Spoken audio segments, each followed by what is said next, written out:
ಸನ್ಮಾನ್ಯ ರಾಜ್ಯಪಾಲರು ಪ್ರತಿ ವರ್ಷದ ಆರಂಭದಲ್ಲಿ ಜಂಟಿ ಅಧಿವೇಶನ ಸೇರಿದಾಗ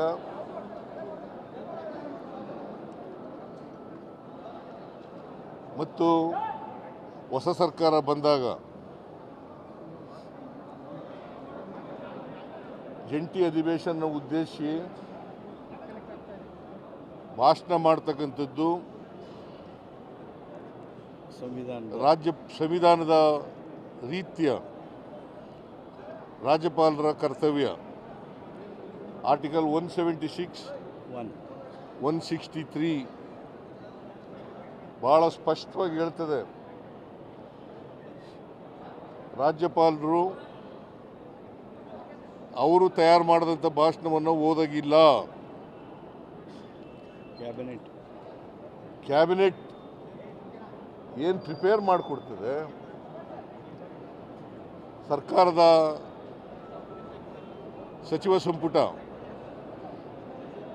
ಏನು ತಯಾರು ಮಾಡ್ತದೆ ಭಾಷಣ, ಆ ಭಾಷಣವನ್ನು ಓದಲೇಬೇಕು.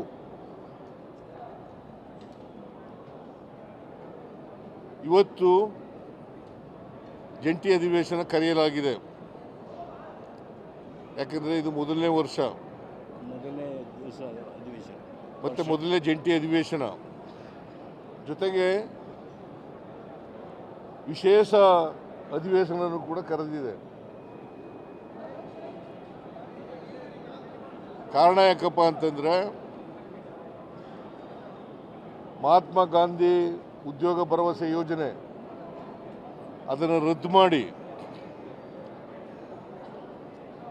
ಅದನ್ನು ರಿಪೀಲ್ ಮಾಡಿ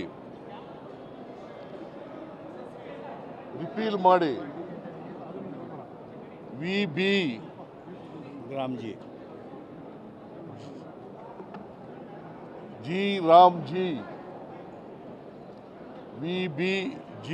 ರಾಮ್ಜಿ ಕಾಯ್ದೆಯನ್ನು ಹೊಸದಾಗಿ ಮಾಡಿದ್ದಾರೆ. ನಮ್ಮ ಸರ್ಕಾರದ ತೀವ್ರ ವಿರೋಧ ಇದೆ. ಒಂದು, ಮಹಾತ್ಮ ಗಾಂಧೀಜಿಯವರ ಹೆಸರನ್ನು ತೆಗೆದುಹಾಕಿರ್ತಕ್ಕಂಥದ್ದು. ಎರಡನೇದು, 20 ವರ್ಷಗಳ ಹಿಂದೆ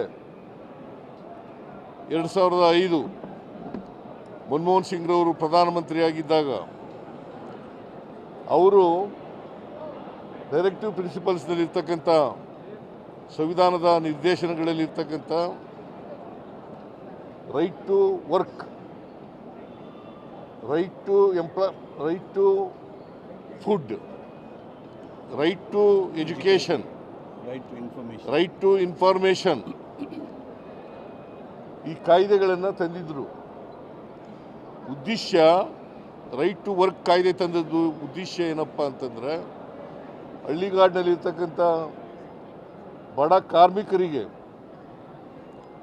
ವರ್ಷದಲ್ಲಿ 100 ದಿನಗಳ ಕಾಲ, ಕನಿಷ್ಠ 100 ದಿನಗಳ ಕಾಲ ಉದ್ಯೋಗವನ್ನು ಕೊಡಬೇಕು ಅಂತಕ್ಕಂಥ ಉದ್ದೇಶದಿಂದ. ಇದರಲ್ಲಿ ದಲಿತರು, ಕಾರ್ಮಿಕರು ಮತ್ತು ಮಹಿಳೆಯರು, ಸಣ್ಣ ರೈತರು ಇದರಲ್ಲಿದ್ದಾರೆ. ಈ ಉದ್ಯೋಗ ಪಡ್ಕೊಳ್ತಕ್ಕಂಥ ಕ್ಯಾಟಗರೀಸ್ನಲ್ಲಿ ಇವರೆಲ್ಲರೂ ಕೂಡ ಇರ್ತಕ್ಕಂಥ ಇದು. ವಿಶೇಷವಾಗಿ 53% ಮಹಿಳೆಯರಿದ್ದಾರೆ, 28% ದಲಿತರಿದ್ದಾರೆ. ಇವ್ರಿಗೆ ಉದ್ಯೋಗ ಕೊಡ್ತೀವಿ ಅಂತಕ್ಕಂಥ ಖಾತ್ರಿ ಇಲ್ಲ. ಅವರು ಕೇಳಿದ ಜಾಗದಲ್ಲಿ, ಅವ್ರ ಊರಿನಲ್ಲೇ ಅಥವಾ ಅವ್ರ ಜಮೀನುಗಳಲ್ಲೇ, ಸಣ್ಣ ರೈತರಾದರೆ ಅವ್ರ ಜಮೀನುಗಳಲ್ಲೇ ಅವರು ಕೆಲಸ ಮಾಡ್ಬೋದಾಗಿತ್ತು.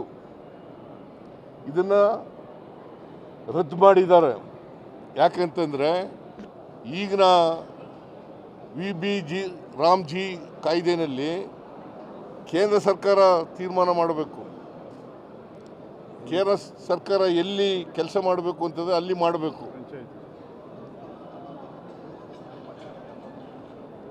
ಅವರು ತೀರ್ಮಾನ ಮಾಡ್ತಾರೆ, ಎಲ್ಲಿ ಕೆಲಸ ಮಾಡಬೇಕು ಅನ್ನೋದನ್ನು ತೀರ್ಮಾನ ಮಾಡ್ತಾರೆ.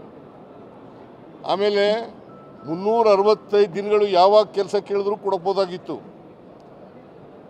ಯಾವಾಗ ಕೆಲಸ ಕೇಳಿದ್ರು ಕೂಡ ಕೊಡಬೇಕಾಗಿತ್ತು. ಅದು ಸರ್ಕಾರದ ಕರ್ತವ್ಯ. ಜೊತೆಗೆ ಆಕ್ಷನ್ ಪ್ಲಾನ್ ಮಾಡ್ತಕ್ಕಂಥದ್ದು ಆಯಾಯ ಪಂಚಾಯಿತಿಗಳು, ಆಕ್ಷನ್ ಪ್ಲಾನ್ ಮಾಡ್ತಕ್ಕಂಥದ್ದು ಪಂಚಾಯಿತಿಗಳು, ಗ್ರಾಮ ಸಭೆಗಳು. ಇದನ್ನು ಈ ಕಾಯ್ದೆನಲ್ಲಿ, ಹೊಸ ಕಾಯ್ದೆನಲ್ಲಿ G Ram G BBG Ram G ಕಾಯ್ದೆನಲ್ಲಿ ಇಲ್ಲ. ವಿರೋಧ ಪಕ್ಷದವರು ಅದನ್ನು ಉದ್ದೇಶಪೂರ್ವಕವಾಗಿ ಡಿಫೆಂಡ್ ಮಾಡ್ಕೋತಾ ಇದ್ದಾರೆ. ಯಾಕಂತಂದರೆ ಇವ್ರಿಗೆ ಯಾವುದೇ ಸ್ವಾತಂತ್ರ್ಯ ಇಲ್ಲ. ವಿರೋಧ ಪಕ್ಷದವ್ರಿಗೆ ಕೇಂದ್ರ ಏನು ಮಾಡಿದ್ರು ಕೂಡ ಅದನ್ನು ಮಾಡಬೇಕು ಅಂತಕ್ಕಂಥದ್ದು, ಅದನ್ನು ಒಪ್ಕೋಬೇಕು ಅಂತಕ್ಕಂಥದ್ದು, ಅದನ್ನು ಸಮರ್ಥನೆ ಮಾಡ್ಕೋಬೇಕು ಅಂತಕ್ಕಂಥದ್ದು ಇವರಲ್ಲಿ ಇರ್ತಕ್ಕಂಥ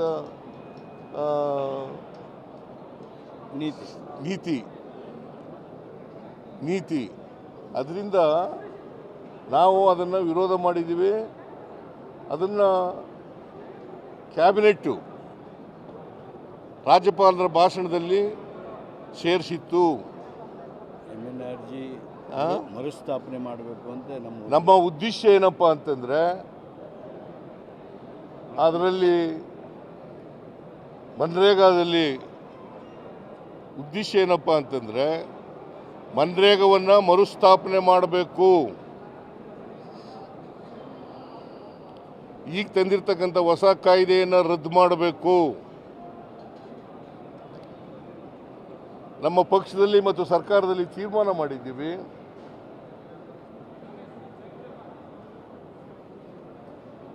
ಮನ್ರೇಗವನ್ನು ಮತ್ತೆ ಪುನರ್ಸ್ಥಾಪನೆ ಮಾಡೋವರೆಗೆ ಹೋರಾಟ ನಿರಂತರವಾಗಿ ನಡೀತದೆ. ಯಾವ ಮಾದರಿನಲ್ಲಿ ಅಂತಂದರೆ, ರೈತ ವಿರೋಧಿ ಕಾಯ್ದೆಗಳನ್ನು ತಂದಿದ್ರಲ್ಲ, ಅವುಗಳನ್ನು ವಾಪಸ್ ತಗೊಂಡ್ರಲ್ಲ, ಅಲ್ಲಿವರೆಗೂ ಕೂಡ ನಾವು ಹೋರಾಟವನ್ನು ಮುಂದುವರಿಸ್ತಕ್ಕಂಥ ಕೆಲಸವನ್ನು ಮಾಡ್ತೀವಿ. ಆದರೆ ರಾಜ್ಯಪಾಲರು ಕ್ಯಾಬಿನೆಟ್ ತಯಾರು ಮಾಡಿದಂಥ ಭಾಷಣವನ್ನು ಓದ್ದೇನೆ, ಅವರೇ ತಯಾರು ಮಾಡಿದಂಥ ಒಂದು ಪ್ಯಾರಾ ಭಾಷಣವನ್ನು ಓದಿ ಸಂವಿಧಾನದ ವಿಧಿಗಳಿಗೆ ವಿರೋಧ ಮಾಡಿದ್ದಾರೆ, ಉಲ್ಲಂಘನೆ ಮಾಡಿದ್ದಾರೆ. 176, 163 ಇಟ್ಸ್ ವೆರಿ ವೆರಿ ಕ್ಲಿಯರ್. ಈ ಶಲ್ राज्य he or she shall read the speech prepared by the cabinet of the government.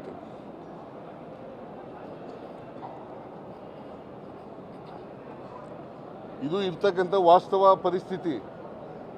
ಇದು ಸಂವಿಧಾನದ ಉಲ್ಲಂಘನೆ ಆಗಿದೆ, ಮತ್ತೆ ಜನ ಪ್ರತಿನಿಧಿಗಳ ಸಭೆಗೆ ಅವಮಾನ ಆಗಿದೆ. ಇದು ಮೊದಲಿಂದ ನಡ್ಕೊಂಡ್ಬಂದಿರತಕ್ಕಂಥ ಪದ್ಧತಿ. ಸಂವಿಧಾನ ಬಂತವಿಂದ ಅಸೆಂಬ್ಲಿಗಳು, ಪಾರ್ಲಿಮೆಂಟ್ಗಳು ಪ್ರಾರಂಭ ಆದಮೇಲೆ ನಡ್ಕೊಂಡ್ಬಂದಿರತಕ್ಕಂಥ ಸಂವಿಧಾನ ಬದ್ಧವಾದಂಥ ವಿಚಾರ. ಇದನ್ನು ಉಲ್ಲಂಘನೆ ಮಾಡಿದ್ದಾರೆ. ಇದನ್ನು ನಮ್ಮ ಸರ್ಕಾರ ಪ್ರತಿಭಟನೆ ಮಾಡ್ತದೆ, ನಮ್ಮ ಪಕ್ಷ ಪ್ರತಿಭಟನೆ ಮಾಡ್ತದೆ, ನಮ್ಮ MLAಗಳು ಪ್ರತಿಭಟನೆ ಮಾಡ್ತಾರೆ, MLCಗಳು ಪ್ರತಿಭಟನೆಯನ್ನು ಮಾಡ್ತಾರೆ. ಇಡೀ ರಾಜ್ಯದಲ್ಲಿ ನಾವು ಹೋರಾಟವನ್ನು ಹಮ್ಮಿಕೊಂಡಿದ್ದೀವಿ. ರಾಜ್ಯಪಾಲರು ಕೇಂದ್ರ ಸರ್ಕಾರದ ಕೈಗೊಂಬೆಯಂತೆ ವರ್ತಿಸಿದ್ದಾರೆ.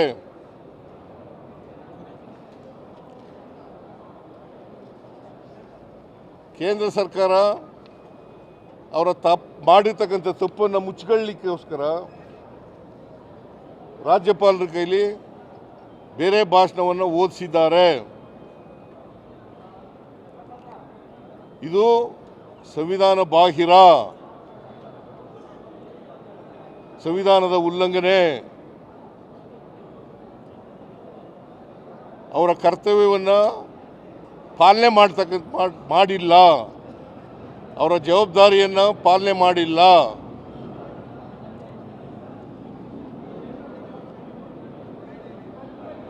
ನಾವು ಓದಿರ್ತಕ್ಕಂಥ ಭಾಷಣ ಈಗಾಗಲೇ ಎಲ್ಲ MLAಗಳಿಗೆ MLCಗಳಿಗೆ ಡಿಸ್ಟ್ರಿಬ್ಯೂಟ್ ಮಾಡಿದ್ದೀವಿ. ನಾವು ತಯಾರು ಮಾಡಿದಂಥ ಭಾಷಣ, ಸರ್ಕಾರ ಕ್ಯಾಬಿನೆಟ್ ತಯಾರು ಮಾಡಿದಂಥ ಭಾಷಣನ ಎಲ್ಲ MLAಗಳಿಗೆ MLCಗಳಿಗೆ ಡಿಸ್ಟ್ರಿಬ್ಯೂಟ್ ಮಾಡಿದ್ದೀವಿ. ಅದು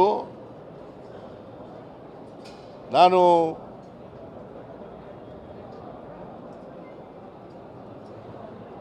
ಮತ್ತೆ ನಿಮ್ಮ ಜೊತೆ ಮಾತಾಡ್ತೀನಿ. ನಾನು ಗಾಂಧೀಜಿ ಹೆಸರನ್ನು ಕೂಡ ತೆಗೆದುಬಿಟ್ಟಿದ್ದಾರೆ.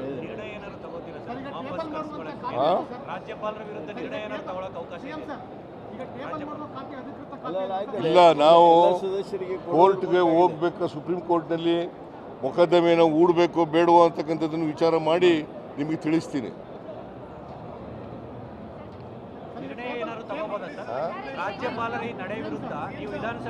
ಇಲ್ಲ, ನಾನು ಈಗ ಕೂತ್ಕೊಂಡು ಮಾತಾಡ್ತೀನಿ, ಬೇರೆ ಮಂತ್ರಿಗಳ ಜೊತೆ ಮಾತಾಡ್ತೀನಿ, ಲಾ ಮಿನಿಸ್ಟರ್ ಜೊತೆಲೂ ಮಾತಾಡ್ತೀನಿ. ಮಾತಾಡಿ ಅಂತಿಮವಾಗಿ ನಿಮಗೆ ತಿಳಿಸ್ತೀನಿ.